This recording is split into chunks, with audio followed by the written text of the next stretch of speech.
lagi berikan seru-seru yang terbaik bagi Tuhan. Bila kita naikkan syukur kita kepada Tuhan. Sebab dia Allah yang baik, Allah yang teramat baik. Haleluya. Hidupku ada di tanganmu. Kau beri rancangan yang terindah. Tak hanya yang baik saja yang ku terima. Walau tubuhku diremukkan, walau jiwaku terkoyakkan, pujianku takkan terhentikan. Rohmu yang memberi penghiburan. Lebih lagi katakan, akan ku pikul salibmu, syukurlah kasih setiamu. Ku bertahan, kau kuatku, teguhkan imanku. Ku mau tetap bersyukur, senantiasa bersyukur. Segala yang ku alami, biar kehendakmu terjadi. Ku mau tetap bersyukur, senantiasa bersyukur. Hatiku kan bersuka, sebab hari ini hari yang terbaik.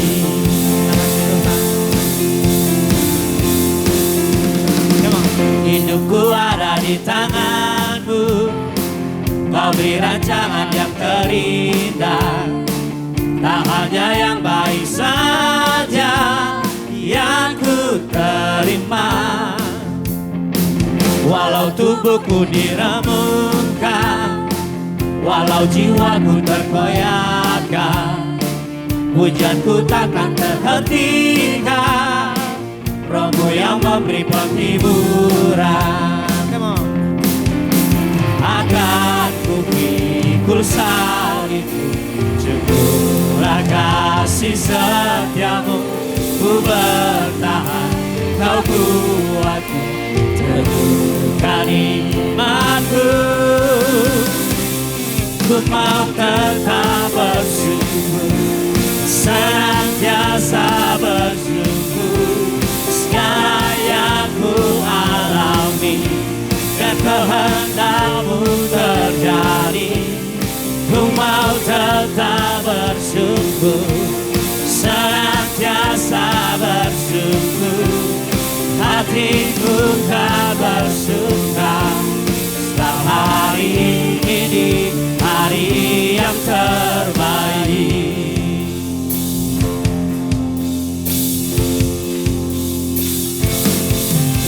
Akan ku pikul salibmu, syukurlah kasih setiamu.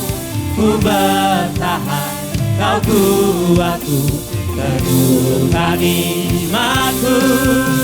Akan ku pikul salibmu, syukurlah kasih setiamu.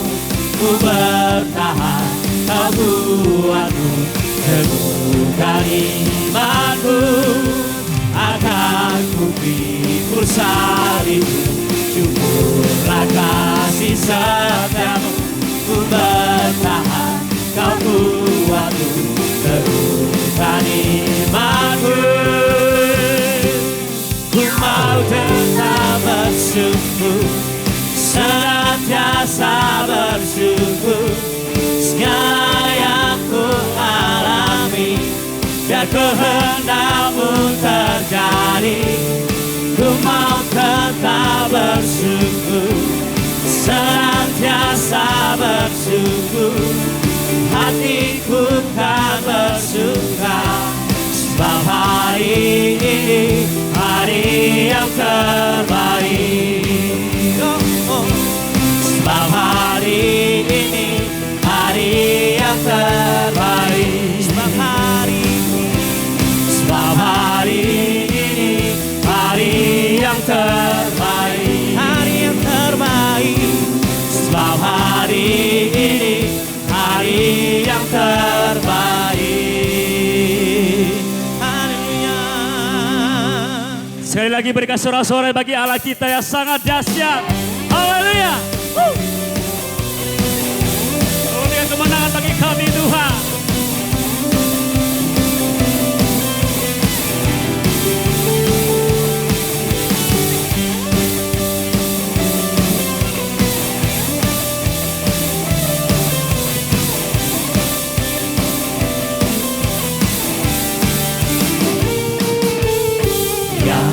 Terbaik dalamku, tinggal di dalammu, oh Yesus Tuhanku. Yang berkuasa atasku, pelindung hidupku dan keselamatanku. Firman-Mu pelita bagi kakiku dan terang bagi jalanku, Yesus kekuatanku. Dahsyat, kuat, penuh kuasa, Raja kemuliaan, Yesus Tuhan, sungguh Engkau dahsyat, ajaib dan perkasa, Raja keagungan, Yesus Tuhan, Kau kemenanganku. Yang terbaik dalamku, tinggal di dalam-Mu, oh Yesus Tuhanku. Kau berkuasa atasku, pelindung hidupku dan keselamatanku. Firman-Mu pelita bagi kakiku dan terang bagi jalanku, Yesus kekuatanku. Dahsyat, kuat, penuh kuasa, Raja kemuliaan, Yesus Tuhan, sungguh Engkau dahsyat, ajaib dan perkasa, Raja keagungan, Yesus Tuhan, Kau kemenanganku. Kau kemenanganku, oh, oh.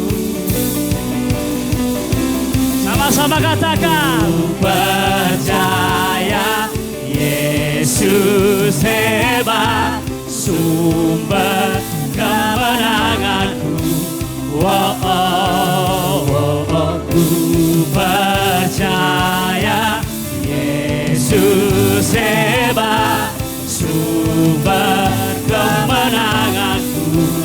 Oh, oh, oh, oh. Ku percaya Yesus hebat, sumber kemenanganku.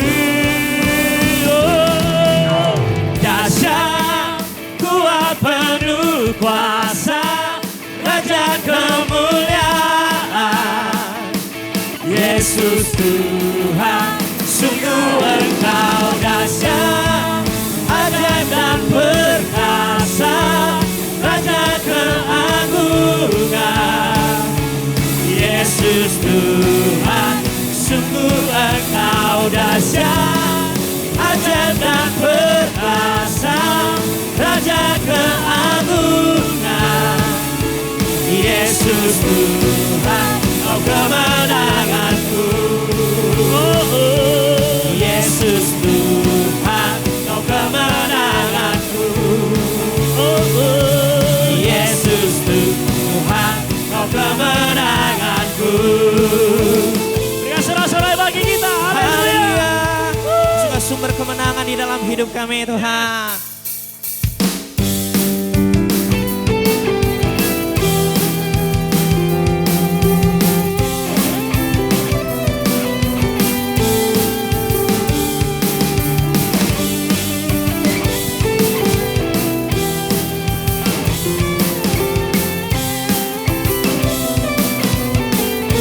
Tuhan kita katakan, Kau Tuhan yang mulia, turun ke dunia, tebus segala dosa. Kau beri keselamatan, beri kesempatan, kasih mengubahkan. Jika ku akui semua dosaku, maka Kau adalah setia dan adil. Kau kan mengampuni dan sucikan dari segala yang jahat.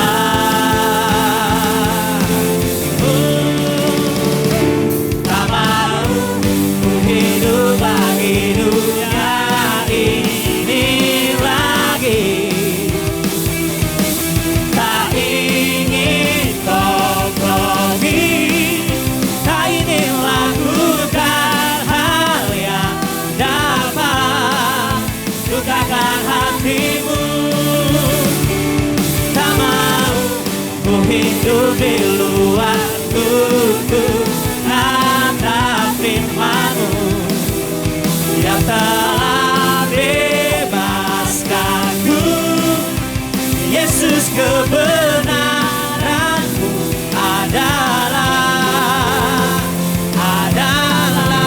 pilihanku.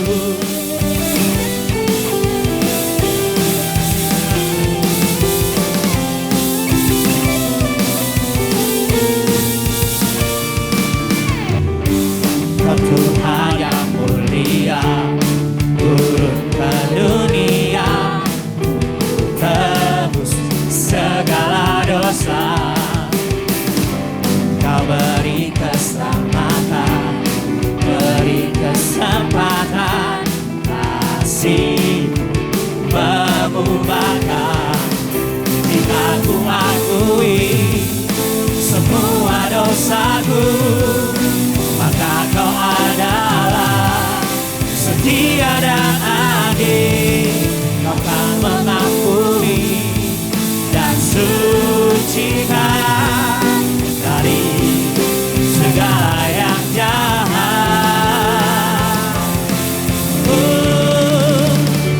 Tak mau ku hidup bagi dunia ini lagi.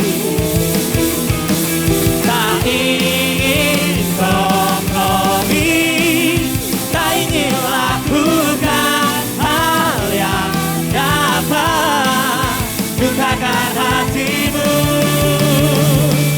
Tak mau ku hidup di luar tuntunan firman-Mu yang telah bebaskanku. Yesus, kebenaran-Mu adalah pilihanku.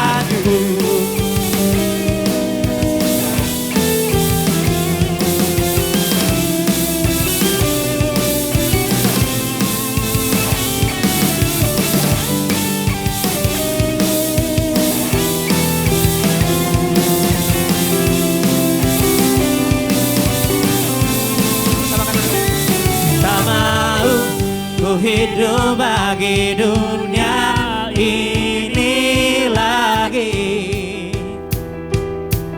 Tak ingin kompromi, tak ingin lakukan hal yang dapat lukakan hatimu. Tak mau ku hidup di luar tuntunan firman-Mu yang telah bebaskanku. Yesus, kebenaran-Mu adalah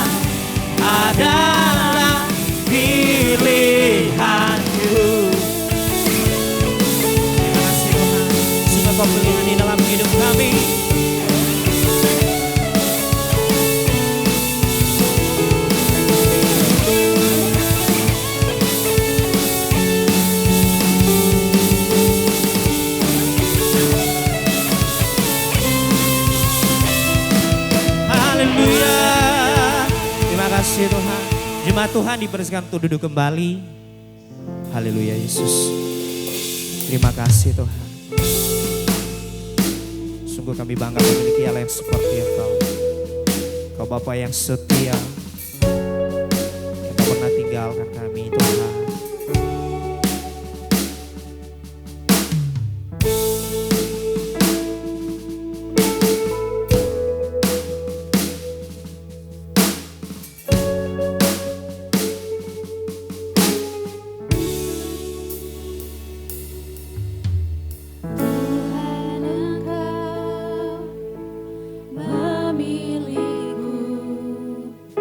Sebelum ku ada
sangka sejak dulu Kau merunggu hidupku di altar-Mu. Ku sadari selama ini Kau berarti.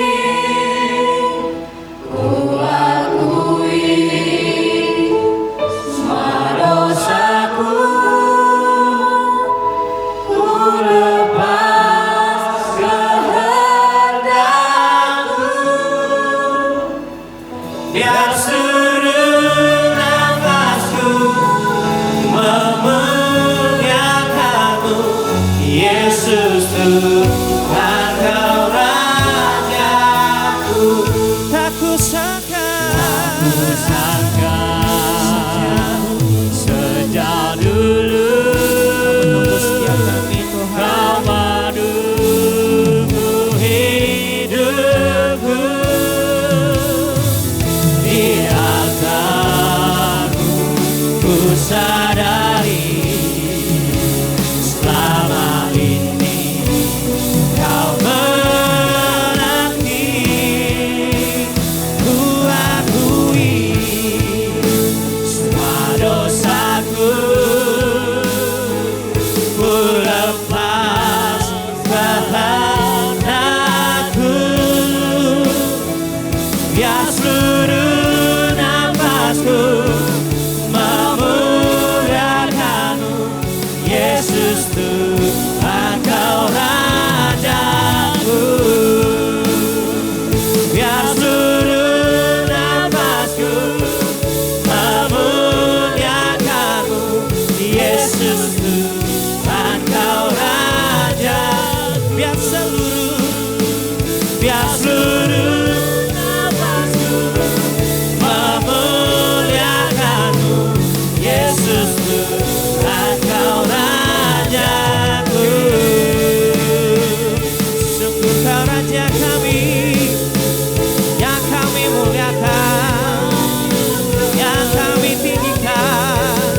Yesus Tuhan, Allah yang besar, Kau Bapa termulia, pemilik hidup kami.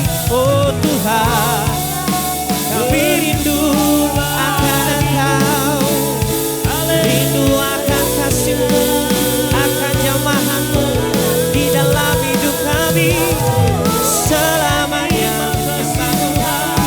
Selamanya tinggikan Engkau Tuhan. Haleluya, haleluya. Segala pujian, segala hormat kepadamu, Allah yang besar. Yesus Tuhan disembah selamanya, Kau ditinggikan selamanya. Yesus, Yesus, Kau disembah. Oh Tuhan, haleluya. Yesus, biarlah kami semakin berkurang, Engkau Allah yang semakin bertambah di dalam hidup kami. Yesus, kepadamu kami berharap, kami berserah sepenuhnya, sebab Kau Bapa yang setia, Bapa yang kami andalkan di dalam hidup kami. Yesus, terima kasih Tuhan. Sungguh saja yang kami muliakan, kami sembah Tuhan. Terima kasih Tuhan. Haleluya. Dimuliakan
yang dimuliakan dan ditinggikan. Engkau saja yang diagungkan. Segala sembah sujud kami datang kepada Tuhan, Bapa yang kekal yang mengasihi kami, yang tak pernah membiarkan dan meninggalkan kami, yang selalu menyertai kami setiap waktu. Engkau terus menyatakan kuasa, hikmat dan kasih kesetiaan-Mu yang tak terbatas bagi orang yang senantiasa berharap kepadamu. Berbicaralah kepada kami di pagi hari ini. Kami ingin memasang telinga kami dan mendengarkan apa yang Engkau ingin sampaikan bagi kami. Dan biarlah Roh Kudus-Mu yang menolong kami agar kami dapat memahami, mengerti kebenaran-Mu ini ya Tuhan. Sebab hanya firman-Mu itu sajalah yang memampukan kami dapat berdiri tegak dan menghadapi tantangan dan berjalan sesuai dengan apa yang Engkau kehendaki dalam hidup kami. Di dalam nama Tuhan Yesus kami berdoa dan mengucap syukur. Amin. Silakan duduk Bapak Ibu, selamat pagi. Tak terasa waktu 7 bulan telah kita lewati di tahun 2025 ini dan sisa 5 bulan lagi ke depan untuk kita akan melewati tahun 2025. Bapak Ibu yang dikasihi dalam Tuhan, tentu satu keinginan dari setiap kita adalah hidup kita semakin hari lebih baik. Dan saudara tahukah itu akan bisa kita raih bila kita hidup bukan karena kepandaian tetapi dipenuhi dengan hikmat Tuhan. Mengapa demikian saudara-saudari? Karena untuk meraih dan memperoleh hidup yang lebih baik itu tidak lepas daripada keputusan-keputusan yang tepat dan benar yang kita buat di dalam setiap pilihan-pilihan yang ada di depan kita. Oleh karenanya saudara-saudari kita perlu memahami bahwa kepandaian dan hikmat tidak selalu berjalan dengan seiring. Namun demikian Bapak Ibu bahwa dua-duanya memang kita perlu. Tetapi di dalam membuat satu keputusan yang tepat, di dalam membuat keputusan yang benar, tidak bisa lepas daripada hikmat. Tentang hal itu saudara-saudari, seorang yang bernama David Dobson, dia adalah seorang jurnalis yang dalam satu tulisannya di dalam majalah Science Popular New Science, dia menuliskan di sana bahwa mengapa orang cerdas membuat kesalahan yang bodoh. Dan di dalam majalah itu dia kutip satu atau dia mencantumkan satu nama, namanya Kary Mullis. Kary Mullis adalah seorang lulusan doktor biokimia di University of California, Berkeley. Adalah salah satu perguruan yang sangat ternama di dunia. Dan juga tidak hanya itu, pada tahun 1993, Kary Mullis adalah seorang pemenang Nobel dalam bidang sebentar saudara, dalam bidang kimia. Artinya bahwa orang ini tak bisa diragukan lagi akan kepintaran atau kepandaiannya. Ia seorang yang sangat luar biasa. Namun yang menjadi sesuatu hal yang konyol saudara, ternyata ia percaya tentang ilmu kebintangan. Ya, dia kalau zaman dulu namanya horoskop. Ya, orang-orang atau anak-anak remaja dulu suka atau senang namanya percaya tentang horoskop. Ya, bintang Gemini, bintang Sagittarius, bintang Leo, dan lain sebagainya. Dan biasanya tiap minggu itu ada keluar tentang hal-hal yang menentukan bahwa keberuntungan seseorang itu, contoh saja misalnya Sagittarius, ya bintang Sagittarius, maka di minggu ini ia akan mengalami keberuntungan. Kalau dia anak muda, ia akan dapat jodoh. Ya, yang kemudian kalau dia seorang pembisnis, seorang yang punya usaha, dia akan mengalami keberuntungan dan macam-macam saudara. Nah, saudara-saudari, tidak hanya itu kekonyolan yang dilakukan oleh Kary Mullis, Tetapi banyak hal yang ia percaya tentang hal-hal yang semacam seperti itu. Nah saudara-saudari yang dikasihi dalam Tuhan, walaupun dia seorang yang hebat, seorang yang pintar saudara, ternyata hikmat tidak senantiasa menyertai dia. Ya, ia membuat kekonyolan dan pilihan keputusan-keputusan di dalam hidupnya yang menyimpang saudara.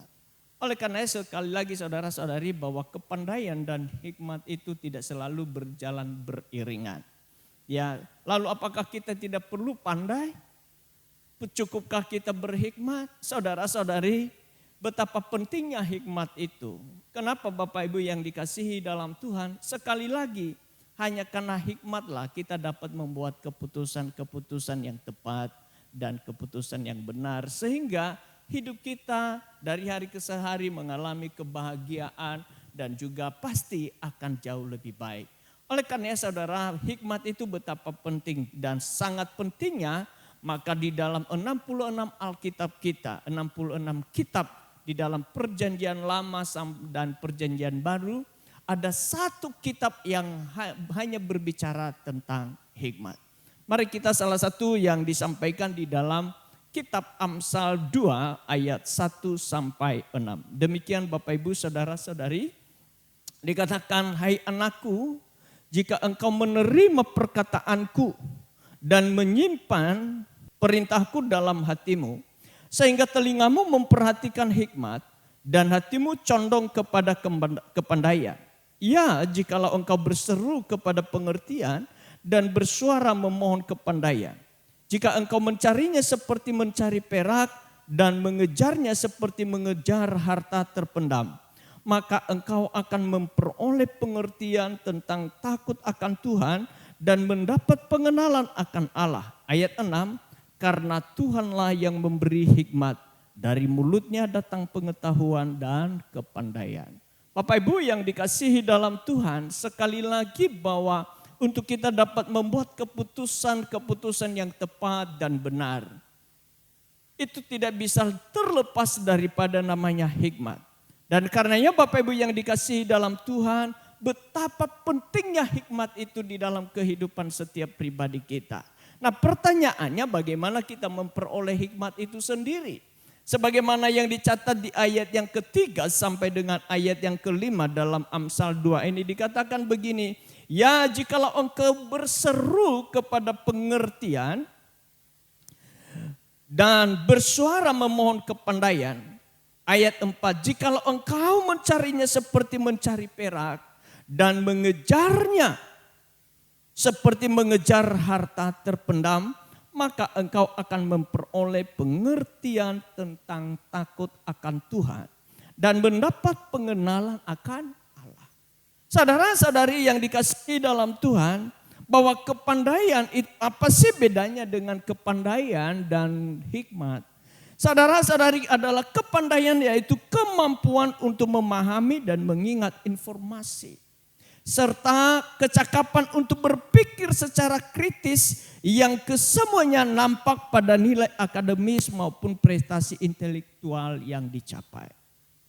Sedangkan hikmat saudara adalah kemampuan untuk menggunakan pengetahuan dan kebenaran secara tepat dalam kehidupan nyata yang diukur melalui kemampuan untuk membuat keputusan yang tepat. Jadi saudara-saudari, bedanya kepandaian dan hikmat itu adalah terletak pertama, kalau kepandaian itu adalah prestasi tentang akademik, sementara hikmat adalah ketepatan atau kecakapan di dalam membuat keputusan-keputusan yang tepat. Berdasarkan apa yang kita baca di dalam Amsal 2 ayat 1 sampai 6. Maka kita bisa mengambil pelajaran di sana bahwa pertama, orang yang berhikmat akan menghargai hikmat. Saya ulang, orang yang berhikmat akan menghargai hikmat. Kalau seseorang menghargai hikmat itu, seseorang yang menganggap bahwa hikmat itu sangat penting, maka ia akan mencarinya. Ia akan berusaha untuk memperolehnya. Saudara-saudari, kita tahu bahwa Bangka Belitung ini adalah negeri yang penuh dengan timah. Dan salah satu penghasil terbesar timah di muka bumi ini adalah di Bangka Belitung. Dan karena timah itu adalah menjadi sesuatu bernilai dan berharga, maka orang rela untuk mencari timah itu, saudara. Bahkan saya cerita semalam, tidak jarang banyak orang kehilangan nyawanya hanya karena untuk mencari timah. Mereka bekerja keras di sana, rela untuk berjeri lelah, bahkan sampai rela menjadi nyawa taruhannya hanya untuk mencari timah. Pertanyaannya, mereka mencari timah dan rela mau membayar harga, kenapa? Karena mereka menganggap bahwa timah itu sangat berharga, sangat bernilai. Saudara-saudari, kalau kita berkata hikmat itu sangat bagus, sangat berharga, maka kita akan mencarinya. Suatu kali seorang anak muda, saudara, datang kepada Sokrates. Dan waktu dia datang berkata begini, Sokrates yang agung dan mulia, aku minta pengetahuan dan hikmat. Dan gak lama kemudian mendengarkan permintaan anak muda ini, dia mengambil tangan anak muda dan mereka pergi ke pantai. Setelah sampai di pantai, mereka masuk ke bagian dalam ke laut, dan setelah sampai ke laut, saudara, sedada air laut itu, dan kemudian dia pegang erat-erat bahu anak muda itu. Dan dia bertanya kembali kepada anak muda itu, dia berkata, anak muda, apa yang kamu minta? Dia bilang, aku minta pengetahuan dan hikmat.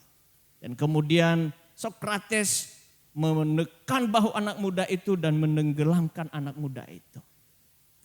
30 detik kemudian dia longgarkan tangannya dan anak muda itu keluar dari air. Nafas tersengal-sengal, saudara. Lalu Sokrates berkata lagi kepadanya, apa yang engkau cari, anak muda? Dia bilang, pengetahuan dan hikmat, agung yang mulia Sokrates. Dan kemudian Sokrates memegang kembali bahu anak muda itu dan menekan dan menenggelamkan dia lagi. Lalu ia melepaskan tangannya lagi dan kemudian anak muda itu keluar dari air. Dan dia bertanya kembali, apa yang engkau cari, anak muda? Dan anak muda itu berkata dengan nafas yang megap-megap. Dia berkata, aku mencari pengetahuan dan hikmat. Enggak lama kemudian dia pegang lagi bahu anak muda itu dan kemudian dia tenggelamkan lagi. 42 detik, 45 detik, sampai 50 detik, saudara, dia longgarkan tangannya. Dan kemudian dia bertanya kembali kepada anak muda itu, nafas yang tinggal sedikit, yang sudah habis, yang sudah mau habis nafas, saudara, dia bertanya kembali, apa yang engkau cari, anak muda? Dan akhirnya anak muda dia berkata, berusaha menjawab itu, cari udara. Tahu saudara-saudari, akhirnya Sokrates berkata begini, kalau engkau menginginkan hikmat seperti engkau memerlukan udara, barulah engkau akan memperolehnya. Perhatikan baik-baik, saudara, betapa pentingnya hikmat itu. Seperti kita sedang membutuhkan hal yang sangat penting. Tahu apa yang penting dalam diri kita adalah oksigen. Demikian hikmat itu. Artinya tanpa hikmat dalam diri kita, kita bisa membuat keputusan-keputusan yang salah. Dan orang yang membuat keputusan-keputusan yang salah, saudara, tidak hanya merugikan dirinya, tetapi juga merugikan orang lain. Bapak Ibu yang dikasihi dalam Tuhan, hikmat itu, saudara, adalah perlu kita kejar, kita perlu cari, saudara. Dan tahu saudara-saudari apa yang dikatakan di dalam ayat yang kelima tadi? Dikatakan ayat ketiga, ya jikalau engkau berseru kepada pengertian dan bersuara memohon kepandaian. Jika engkau mencarinya seperti mencari perak dan mengejarnya seperti mengejar harta terpendam, maka engkau akan memperoleh pengertian tentang takut akan Tuhan dan mendapat pengenalan akan Allah. Perhatikan baik saudara-saudari yang dikasihi dalam Tuhan. bagian yang kedua, orang berhikmat itu akan menghormati Tuhan. Berapa waktu yang lalu, tepatnya ketika kami sedang dalam pertemuan kesan di rumah Pak Sakliu, dan Ibu Vika istri Pak Sakliu membagikan firman Tuhan. Dan setelah itu dari salah satu poin yang disampaikan di situ adalah menghormati Tuhan. Ada beberapa hal yang menjadi sesuatu berkat bagi kami para peserta kesan di situ, anggota kesan. Dan salah satu di antara itu berkata, aku tertaplak, aku tertegur apa yang disampaikan, bagaimana menghormati Tuhan itu. Dalam sikap menghormati Tuhan itu, ia perlu mengutamakan dia lebih daripada segalanya, termasuk pada waktu kita ibadah ini. Ada seseorang bercerita kalau ia selama ini sudah rajin doa pagi hari Senin dan Kamis. Tetapi kalau doa pagi saudara, tanpa mempersiapkan diri sedemikian rupa, hanya pakai baju singlet dan celana pendek. Dan dia berkata, waduh saya benar-benar ditegur ini Ibu Vika. Gitu. Dan berulang-ulang. Saudara-saudari yang dikasihi dalam Tuhan, dia bilang mulai besok, ketepatan hari Rabu kami kesan, hari Kamisnya doa pagi. Mulai besok pagi saya akan sikat gigi dulu, cuci muka dulu, dan kemudian pakai baju yang rapi untuk berdoa kepada Tuhan. Saudara-saudari, sepertinya waktu saya mendengar itu sederhana sekali. Dan dalam hati saya, apa memang betul demikian, hanya tampilan saja yang kita perlu persiapkan? Dan saya berkata salah satu bagian yang kalau kita menghormati Tuhan itu kan bersumber dari hati kita, bukan? Dan kalau kita menghormati Tuhan, termasuk dalam tampilan kita pun juga tetap kita menghormati Tuhan. Amin. Karena dengan demikianlah, karena itu adalah tampilan yang kita beri itu yang dilihat oleh orang itu adalah sesungguhnya bersumber dari dalam hati kita. Apakah kita sungguh-sungguh memberi yang terbaik kepada Tuhan atau tidak? Di dalam menghormati Dia sebagai Tuhan. Ya, bahkan dalam hukum Taurat berkata bahwa jangan engkau menyebut nama Tuhan Allahmu, apa saudara? Sembarangan.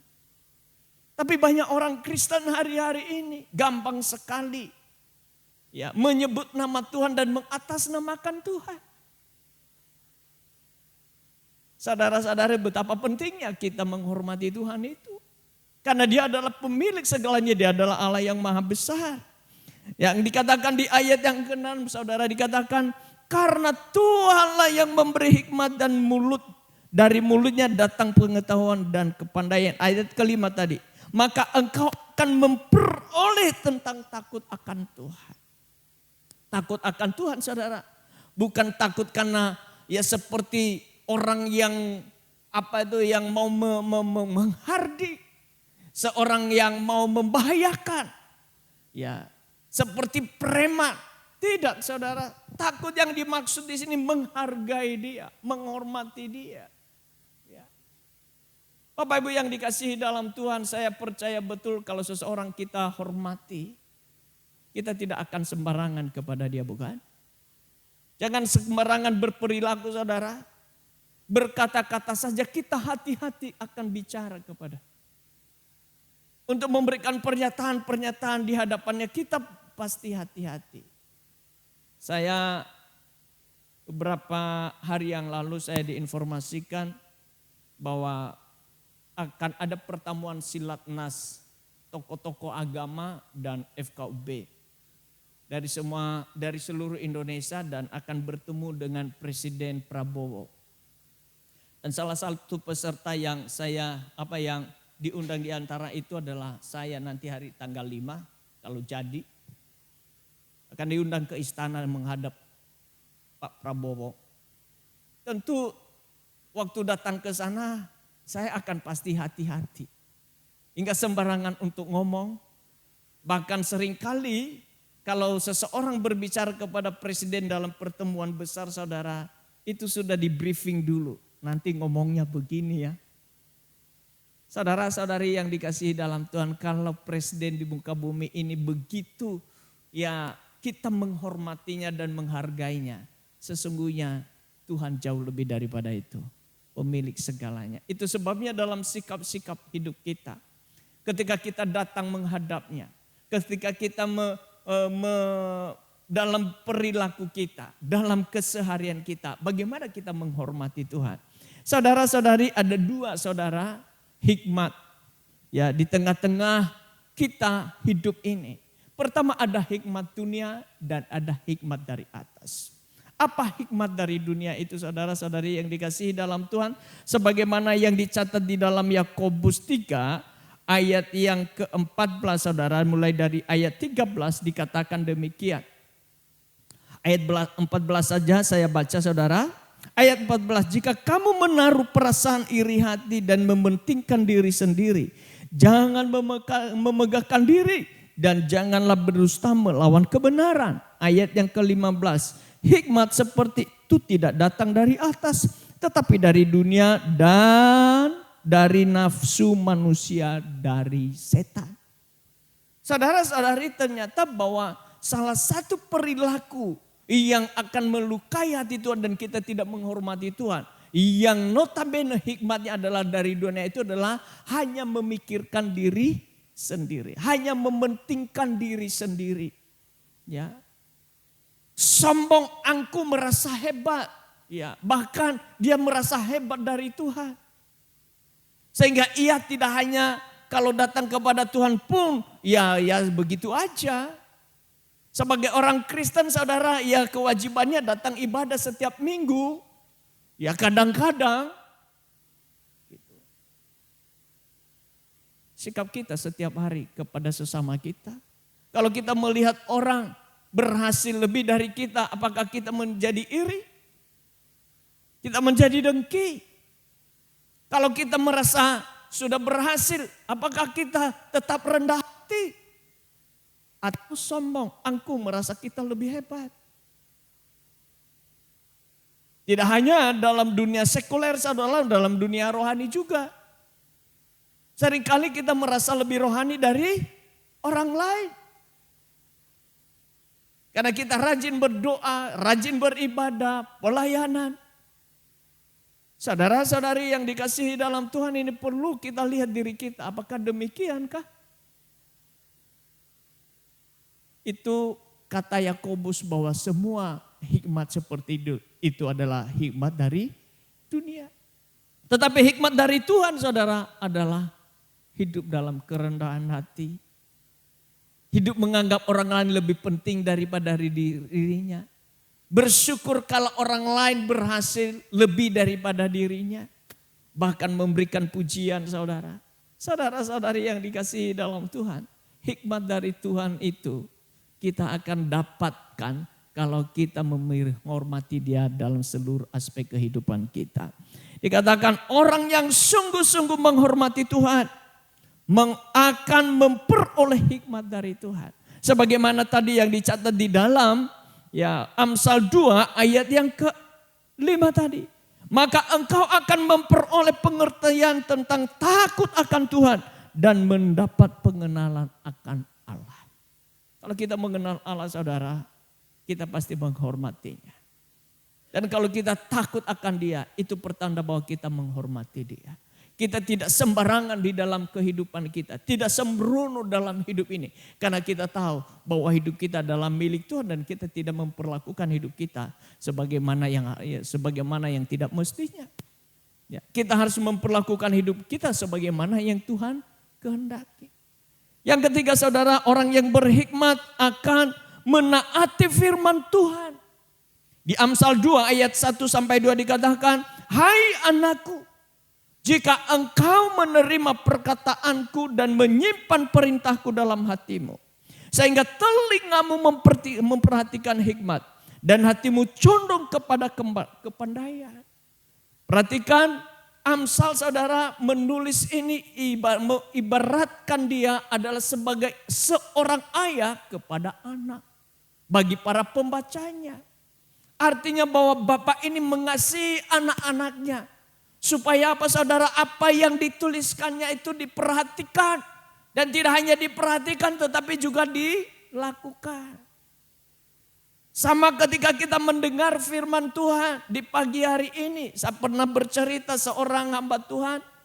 Ketika waktu ia pulang ke Sumatera dan kemudian berkhotbah di salah satu gereja di mana ibunya beribadah. Lalu kemudian ibunya setelah anaknya berkhotbah dan pulang ke rumah, dalam perjalanan di mobil, ibu ini berkata, anakku, firman Tuhan tadi bagus sekali waktu kamu uraikan. Itu pas sekali kalau seandainya papamu ada di situ. Itu cocok buat papamu. Lalu anak yang waktu anaknya ini mendengarkan hal itu, dia tanya kepada ibunya, Bu, tadi bagus kan waktu saya uraikan firman Tuhan? Iya nak, bagus sekali. Terus yang ibu dapat apa buat ibu? Itu sudahlah, baguslah itu buat saya, tapi lebih cocok bagi papamu. Saudara-saudari yang dikasihi dalam Tuhan, waktu kita mendengar firman Tuhan, jangan sampai pikiran kita itu untuk orang lain. Untuk orang di sekitar kita, orang yang di samping kita, orang yang kita kasih, orang yang kita, ini cocok ini buat ya istri dan suami saya. Oh ini cocok ini buat papa mama saya. Oh ini cocok buat anak saya. Tidak saudara, itu cocok untuk saya. Itu buat saya. Nah, saudara-saudari yang dikasihi dalam Tuhan, perintah atau firman Tuhan adalah cerminan dari hukum yang ada pada Tuhan. Saya ulang, perintah atau firman Tuhan adalah cerminan dari hikmat yang ada pada Tuhan. Apapun yang dituliskan ini adalah hikmat datangnya dari Tuhan. Tulisan yang dituliskan kepada kita di dalam Alkitab ini adalah hikmatnya dari Tuhan. Dan karena saudara-saudari, kalau kita hidup mentaatinya, itu artinya kita hidup di dalam hikmat. Sebagaimana beberapa waktu minggu kedua bulan Juli sudah dijelaskan bahwa salah satu wujud daripada kita dapat menerima kuasa Tuhan itu ketika kita mentaati firman Tuhan. Mujizat Tuhan akan nyata di dalam kehidupan kita kalau kita mentaati firman Tuhan. Mujizat Tuhan akan nyata di dalam hidup kita kalau kita melakukan firman Tuhan itu. Itu Bapak Ibu yang dikasihi dalam Tuhan.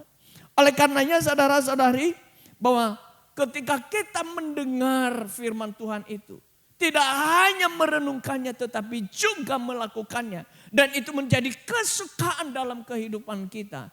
Saya memastikan hal itu, bahwa apapun yang kita lakukan pasti berhasil. Amin. Iya. Apa saja yang kita lakukan, kalau itu yang kita lakukan adalah firman Tuhan, pasti berhasil. Dikatakan di sana, mutu kehidupan kita sangatlah tergantung kepada apa yang masuk dalam pikiran kita dan yang kita simpan di dalam hati kita. Ketika waktu saya belajar di kuliah, waktu itu saya ngambil jurusan manajemen informatika, saudara. Kalau kami belajar struktur data, maka Pak dosen kami berkata, tahu enggak? Ya, untuk kita bisa mendapatkan informasi dari komputer itu dengan benar, maka harus ada sesuatu data yang tepat yang diberikan di sana. Artinya begini saudara, ada istilah di zaman tahun 90-an ketika kami belajar itu namanya GIGO. Ya. GIGO itu apa saudara? Garbage in, garbage out. Apa yang masuk itu yang keluar. Sampah masuk, sampah keluar. Bapak Ibu yang dikasihi dalam Tuhan, apa yang masuk dalam pikiran kita setiap hari? Apa yang kita renungkan setiap hari? Waktu saya tanya kepada anak-anak IME semalam, siapa yang suka merenungkan firman Tuhan? Bukan merenungkan, membaca Alkitab setiap hari. Sebagian yang angkat tangan, sebagian yang tidak. Saudara-saudari yang saya kasih dalam Tuhan, kita makan 3 kali sehari. Saya tanya kepada mereka, kalau makan kurang 3 kali sehari atau 2 kali sehari yang 1 kali. Pasti setiap kita, kalau kita sudah terbiasa makan 3 kali atau 2 kali sehari. Sekali tidak makan saja lemas bukan? Betul enggak? Pasti lemas. Demikian juga saudara-saudari yang dikasihi dalam Tuhan, kalau kita tidak konsumsi firman Tuhan dalam sehari saudara, rohani kita pasti lemas. Apalagi seminggu sekali. Kan kita makan tidak seminggu sekali bukan? Ada yang makan seminggu sekali di sini? Saya ajungin jempol saudara. Pasti makannya paling tidak 2 kali sehari. Bahkan ada yang sampai 5 kali sehari saudara. Ya, makan pagi, snack jam 10. Ya, kemudian makan siang, jam 3 snack lagi sambil ngopi. Ya, dan jam 6 sampai malam makan lagi. Ada yang 5 kali saudara.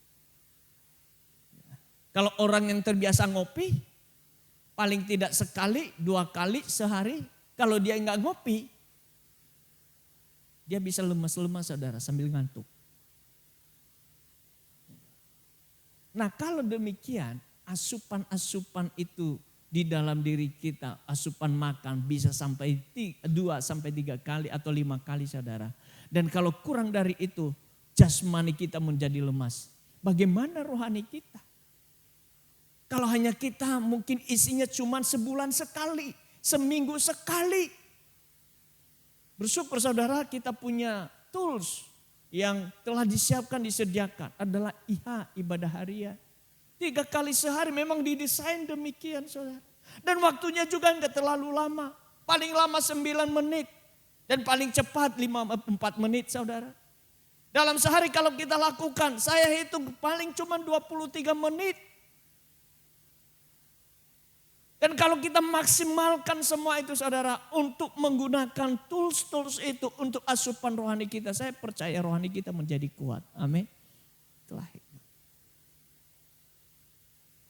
Hingga heran sekarang anak zaman sekarang saudara. Gampang sekali letoy saudara. Ya. Sedikit ada masalah langsung bunuh diri. Ya. Ancam mau bunuh diri. Saudara ini anak-anak zaman sekarang. Ditambah dengan saya mendapat berita. Bukan hanya di Indonesia. Tapi hampir seluruh dunia. Tahu angka pengangguran hari ini saudara. Angka pengangguran itu ada di tingkat namanya lulusan sarjana. Itu membuktikan saudara-saudari bahwa kepandaian belum tentu orang berhikmat. Tapi orang berhikmat pasti pandai. Kenapa saudara? Dia pasti dapat membuat keputusan yang tepat. Saudara-saudari yang dikasihi dalam Tuhan. Firman Tuhan sekali lagi merupakan cerminan dari hikmat Tuhan yang sangat bermutu. Kalau kita mengkonsumsi firman Tuhan, merenungkan firman Tuhan siang dan malam, saya percaya hidup kita akan bermutu saudara. Itu sebabnya pemazmur Daud berkata begini, Mazmur 1, saya akan terus mengingatkan ini. Dikatakan berbahagialah orang yang tidak mendengarkan nasihat orang fasik, yang tidak berdiri di jalan orang berdosa, yang tidak duduk di tengah pencemooh. Tetapi yang kesukaannya adalah merenungkan Taurat itu siang dan malam. Ia seperti pohon yang ditanam di tepi aliran air yang menghasilkan buahnya pada musimnya dan yang tidak layu daunnya. Apa saja yang dibuatnya berhasil. Tidak hanya berhasil tapi beruntung juga saudara. Ya. Dan diulang lagi itu kepada Yosua oleh Tuhan. Dia berkata janganlah engkau lupa memperkatakan kitab Taurat ini. Supaya engkau berhasil dari apapun yang engkau lakukan. Saudara-saudari yang dikasihi dalam Tuhan, betapa pentingnya firman Tuhan itu. Karena firman Tuhan itu adalah cerminan hikmat yang dari Tuhan. Itu sebabnya orang yang suka merenungkan firman Tuhan dan melakukannya pasti berhasil dalam kehidupannya. Dan hidupnya pasti lebih baik. Hidupnya menjadi bermutu, hidupnya menjadi berbahagia. Bapak Ibu yang dikasihi dalam Tuhan. Kehidupan yang lebih baik adalah kehidupan yang diisi dengan keputusan-keputusan yang tepat. Dan yang bermutu itulah keputusan yang bukan sekedar dibuat berdasarkan kepandaian. Namun berdasarkan hikmat yang dari Tuhan. Saya meyakini betul kalau kita menghargai hikmat itu kita akan mencarinya. Yang kedua adalah kita akan menghormati Tuhan. Dan ketiga adalah kita akan mentaati firman-Nya. Kita tidak hanya percaya kepada Dia tapi kita melakukan firman-Nya. Saya percaya betul. Saya tanya kepada anak-anak muda, kalau engkau percaya kepada ayah dan ibumu, engkau melakukan apa yang Dia perintahkan? Mereka berkata, iya. Sama kita di hadapan Tuhan. Kalau kita percaya kepada Tuhan, maka kita juga percaya kepada firman-Nya. Dan kalau kita percaya kepada firman-Nya, kita juga melakukan firman-Nya. Amin. 3 hal untuk kita bisa menjadi orang berhikmat, saudara. Adalah menghargai hikmat itu. Yang kedua adalah menghormati Tuhan. Dan yang ketiga adalah melakukan firman Tuhan. Mari kita bangkit berdiri.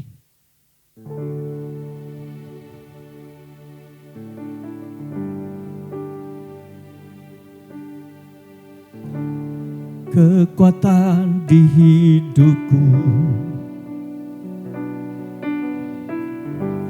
ku dapat dalam-Mu.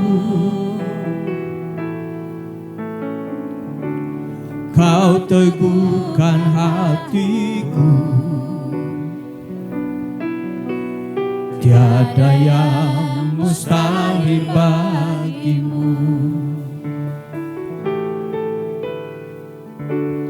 Kekuatan di hidupku, ku dapat di dalam-Mu. Kau teguhkan hatiku, tiada yang mustahil bagimu. Sebab aku percaya, bukan karena melihat, namun karena firman-Mu yang selalu digenapi di hidupku. Ku percaya, bukan karena melihat, namun karena firman-Mu tiada pernah berubah.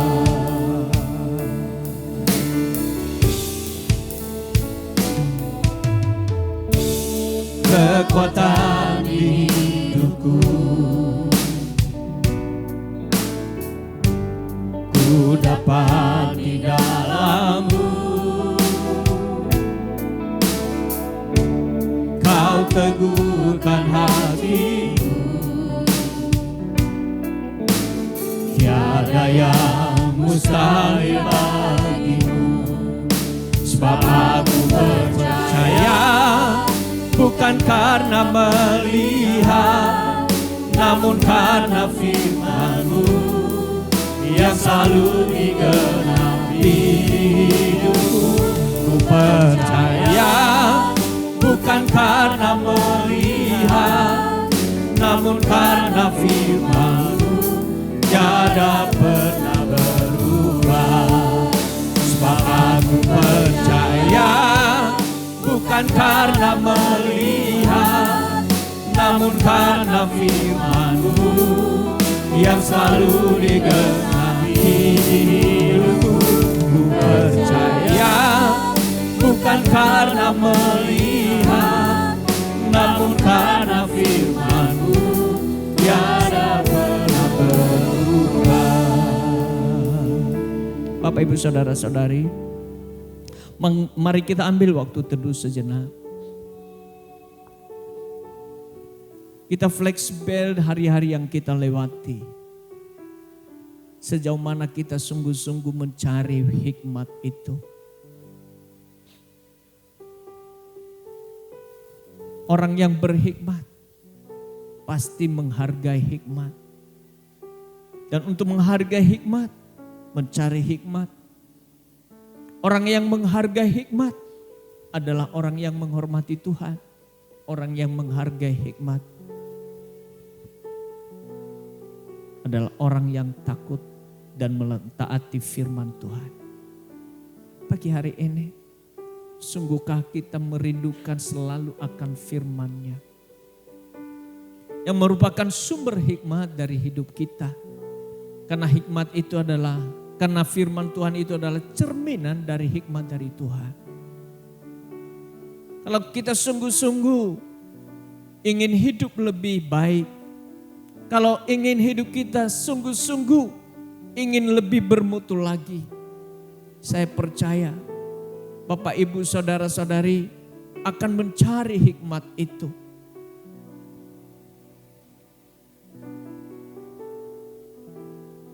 Dan hikmat itu sumbernya adalah dari Tuhan yang telah Dia tuliskan bagi kita. Dan yang saya yakini, ketika kita memperoleh hikmat, kita akan membuat keputusan-keputusan yang tepat dan benar. Dari hasil keputusan yang tepat dan benar itu, hidup kita semakin hari semakin meningkat. Tidak menjadi level down, namun level up. Hidup kita semakin hari bermutu. Dan hidup bahagia. Bila itu bahwa engkau ingin hidup menjadi level up, bukan level down. Engkau ingin hidup bermutu. Engkau ingin hidup bahagia. Tak ada cara lain. Engkau menghargai hikmat itu. Engkau menghormati Tuhan. Dan engkau taat kepada firman-Nya. Bila itu engkau berkata, ya Tuhan, aku lebih lagi mencari firman-Mu. Karena itu adalah hikmat daripadamu. Aku mau hormati Engkau dalam seluruh aspek kehidupanku. Aku mau mentaati firman. Engkau taruh tanganmu di atas dadamu. Dan engkau angkat tangan kananmu. Dan engkau berkata, sebab aku percaya bukan karena melihat, namun karena firman-Mu yang selalu digenapi di hidupku. Ku percaya bukan karena melihat, namun karena firman-Mu tiada pernah berubah. Sebab aku percaya bukan karena melihat, namun karena firman-Mu yang selalu digenapi di hidupku. Ku percaya bukan karena melihat, namun karena firman-Mu tiada pernah berubah. Kesetiaan Tuhan telah Ia buktikan. Firman Allah yang telah menjadi manusia. Ia telah turun ke dunia ini mengambil rupa seorang hamba dan menjadi sama dengan manusia. Dan di dalam keadaannya sebagai manusia Ia taat, bahkan taat sampai mati di kayu salib. Yesus Kristus. Dan itulah teladan hidup kita. Sumber dari kehidupan kita, sumber hikmat. Pagi hari ini untuk kita mengingat akan pengorbanan Kristus itu. Supaya setiap hari kita sungguh-sungguh hidup dalam hikmat-Nya. Rasa hormat kita kepadanya tak pernah pudar. Dan kita taat kepada perintah-Nya. Oleh karenanya mari kita ambil roti dan anggur. Kita persiapkan itu. Supaya dari hari ke hari sungguh-sungguh kita hidup bukan berdasarkan hikmat dunia, tetapi hikmat daripada Allah, yaitu menurut firman.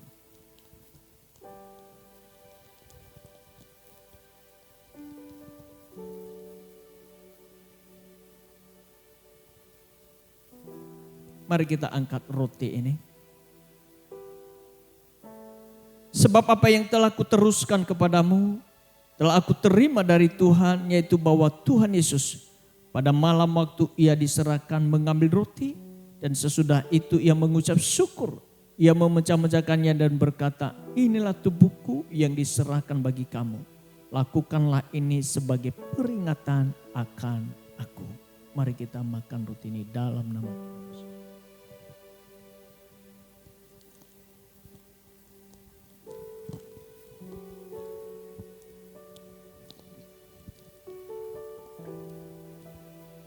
Mari kita angkat cawan ini. Demikian juga ia mengambil cawan sesudah makan. Lalu berkata, cawan ini adalah perjanjian baru yang dibenteraikan oleh darahku. Lakukanlah ini setiap kali kamu meminumnya sebagai peringatan akan aku. Mari kita minum di dalam nama Tuhan Yesus.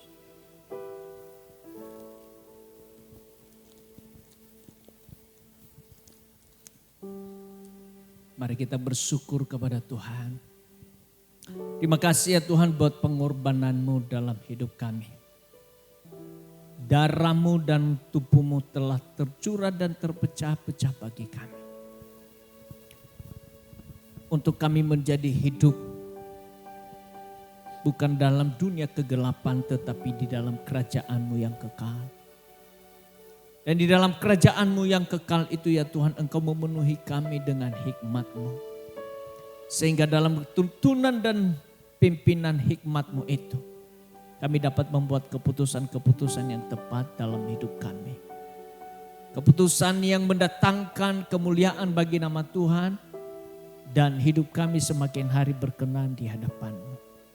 Biarlah darah dan tubuh-Mu yang telah tercurah dan terpecah itu terus mengingatkan kami, sehingga kami hidup sungguh-sungguh di dalam kebenaran firman-Mu. Di dalam nama Tuhan Yesus kami berdoa. Amin. Silakan duduk Bapak Ibu. Shalom, kami menyambut dengan sukacita Bapak Ibu Saudara-saudari yang beribadah pada hari ini.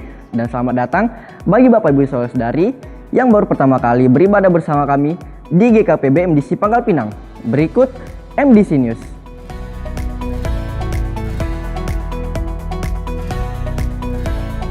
Kelas TK dan HB diadakan setiap hari Minggu pada pukul 11 waktu Indonesia Barat setelah ibadah kedua selesai. 1 jam di hadirat Tuhan menjadikan 23 jam hidup lebih bermakna. Mari mengalaminya melalui keintiman dengan Tuhan melalui Umum Surgawi yang diadakan pada setiap hari Selasa dan Kamis pada pukul 5 sampai 6 pagi waktu Indonesia Barat melalui Zoom Meeting. Doa mendudukan jiwa diadakan setiap hari Rabu pada pukul 11 hingga 12 waktu Indonesia Barat di gereja. Dan bermalam di hadiratnya diadakan pada setiap hari Jumat pada pukul 19 sampai 20.30 malam waktu Indonesia Barat yang diadakan secara onsite di gereja. Kegiatan kesan diadakan setiap hari Selasa, Rabu, Kamis, dan Minggu pada pukul 19 waktu Indonesia Barat. Untuk mengetahui info lebih lanjut, Bapak Ibu Saudara-saudari dapat menghubungi ketua kesan masing-masing. Bagi Bapak Ibu Saudara-saudari yang akan memberikan persembahan persepuluhan, persembahan umum, persembahan misi, dan persembahan untuk pembangunan, dapat mentransfernya ke rekening yang tertera di layar.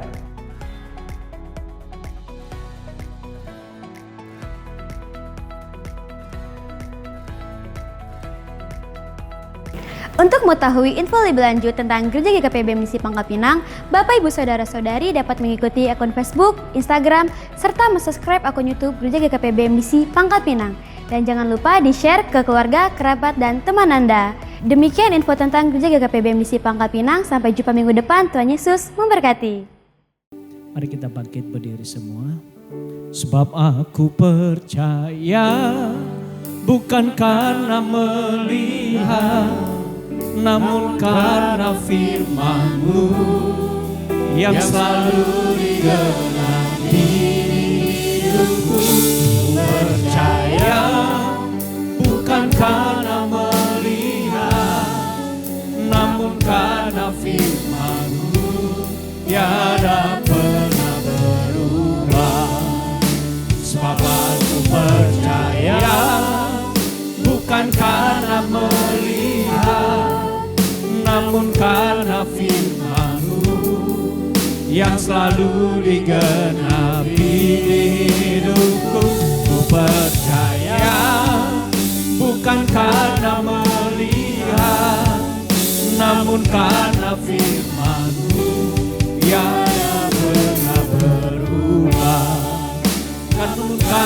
firman-Mu tiada pernah berubah. Namun karena firman-Mu tiada pernah berubah. Hati kami limpah dengan syukur ya Tuhan. Karena setiap perkataan dari mulut-Mu tak pernah berubah dan pasti akan Engkau laksanakan bagi hidup kami. Sehingga ketika kami mempercayai seluruh firman-Mu dan hidup di dalamnya, maka hidup kami akan menjadi hidup yang bermutu dan berbahagia. Kami akan mengakhiri pertemuan kami ibadah ini. Kami percaya bahwa Tuhan terus menyertai dan memberkati kami. Dan karenanya Tuhan, kami mengarahkan seluruh hidup kami kepada Engkau. Dan mengangkat kedua belah tangan kami untuk menerima berkat-Mu. Pulanglah dan bawalah berkat dari Allah Bapa yang mengasihi Engkau di dalam Kristus Yesus Tuhan kita. Dan di dalam persekutuan Roh Kudus menyertai, memimpin dan menuntun langkah demi langkah-Mu. Sehingga apapun yang Engkau buat dibuatnya Engkau berhasil dan beruntung. Tuhan memberkati Engkau dan melindungi Engkau. Tuhan menyinari Engkau dengan wajah-Nya dan memberikan Engkau kasih karunia-Nya. Tuhan menghadapkan wajah-Nya kepadamu dan memberikan engkau damai sejahtera. Hari ini sampai untuk selamanya. Di dalam nama Tuhan Yesus Kristus yang diberkati, Tuhan berkata bersama. Amin. Selamat pagi Tuhan.